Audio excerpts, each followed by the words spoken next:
sobre spyware. Pessoal, quando a gente fala sobre o termo spyware, nós podemos fazer uma tradução para programa espião.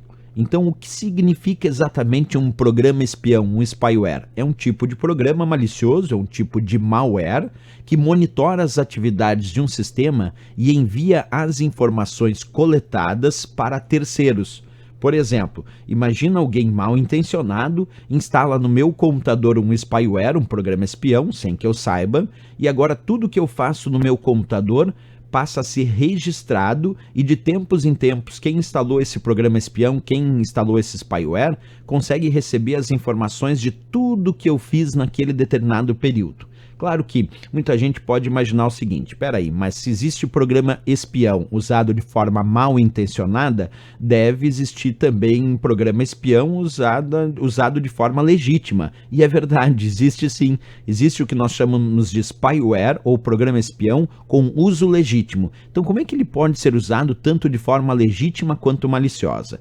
O uso mal intencionado de um spyware, de um programa espião, é aquele uso onde alguém instala, sem que o usuário saiba, esse programa espião e monitora suas atividades de forma totalmente ilegal. Mas, observa o que eu vou dizer para vocês, existe inclusive uso de spyware até mesmo mediante autorização judicial.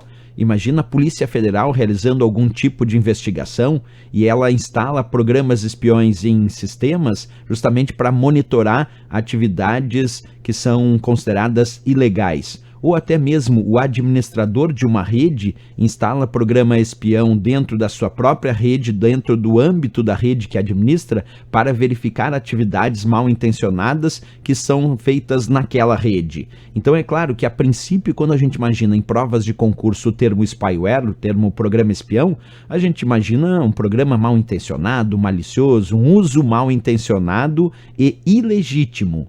Quer dizer, totalmente mal intencionado. Agora, existe o uso legítimo de spyware, principalmente feito aí por autoridade, mediante autorização judicial, feito numa investigação, como eu disse, sim, isso é um uso legítimo e até legal, porque foi mediante autorização judicial, ou de um administrador de uma rede procurando atividades mal intencionadas no seu próprio sistema, no âmbito da sua própria rede, e aí instala spyware para monitorar essas atividades que porventura sejam atividades mal intencionadas. Então, basicamente, nós temos as duas situações, certo? Outro ponto importante, quando a gente fala de questões de provas de concurso, é muito comum algumas provas colocarem tipos de spyware específico, como é o caso do Keylogger. Keylogger é um tipo de programa malicioso enquadrado como um programa espião, então como um spyware, que captura as teclas digitadas pelo usuário no teclado físico do computador.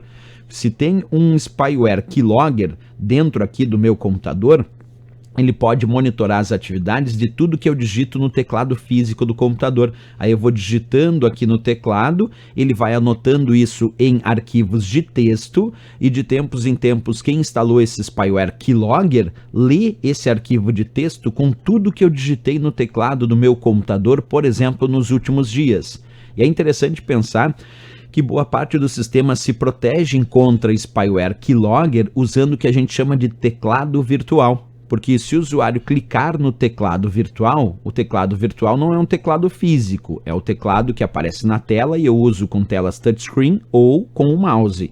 E aí o spyware Keylogger não consegue anotar o que nós digitamos nas teclas do teclado virtual. Ele só consegue anotar e capturar as teclas digitadas pelo usuário no teclado físico do computador. Por isso, sim, muitas provas indicam que uma das formas de proteção contra Keylogger é o uso de teclado virtual. Agora, é claro que isso não é 100%, né? Isso é só um exemplo de proteção. Por que não é 100%? Porque existe um determinado tipo de spyware que é chamado de Screen Logger. E o Screen Logger, que também é enquadrado como um exemplo de spyware, ele armazena a posição do cursor e a tela apresentada no monitor nos momentos em que o mouse é clicado. Então o usuário clica na tela e nesse momento o spyware Screen Logger faz um print da tela, como se fosse uma fotografia da tela, e armazena isso. Depois, o usuário faz um outro clique e ele faz mais um print da tela mostrando a posição que o usuário clicou. E aí, de repente, aquele spyware Screen Logger faz um armazenamento de uma sequência de imagens mostrando onde o usuário clicou com o mouse na tela. E aí, é claro, se for um teclado virtual comum, o Spyware Screen Logger vai conseguir descobrir onde aquele usuário está clicando. Por isso que muitos dos teclados virtuais, principalmente usados em bancos, quando a gente acessa o site de um banco, tem aquele teclado virtual com vários dígitos na mesma tecla, onde numa tecla aparece lá o número 1, 7, 8, na outra 4, 0 e 2, e assim por diante. E aí cada vez que eu entro de novo, esses dígitos se alteram, mudam de posição, porque daí se tiver um Spyware Screen Logger e tu clicou no teclado virtual, o usuário clicou no teclado virtual com vários dígitos na mesma tecla, ele consegue fazer o print mostrando que tu clicou naquela posição, mas não sabe exatamente qual é o número que tu resolveu, que o usuário resolveu escolher ali. Então, uma das formas de proteção contra o Spyware Screen Logger também é certos tipos de teclado virtual que são mais evoluídos, vamos dizer assim, com mais de um dígito na mesma tecla e também que se modifica a cada momento que o usuário utiliza aquele teclado virtual. Mas o fato aqui é que para efeito de prova nós temos que saber tanto da existência do Spyware Keylogger, que monitora o que o usuário digita no teclado físico do computador, e também, como eu disse, o Spyware Screen Logger, que vai armazenando a posição do cursor e a tela apresentada no monitor nos momentos em que o usuário clica com o mouse nessa tela.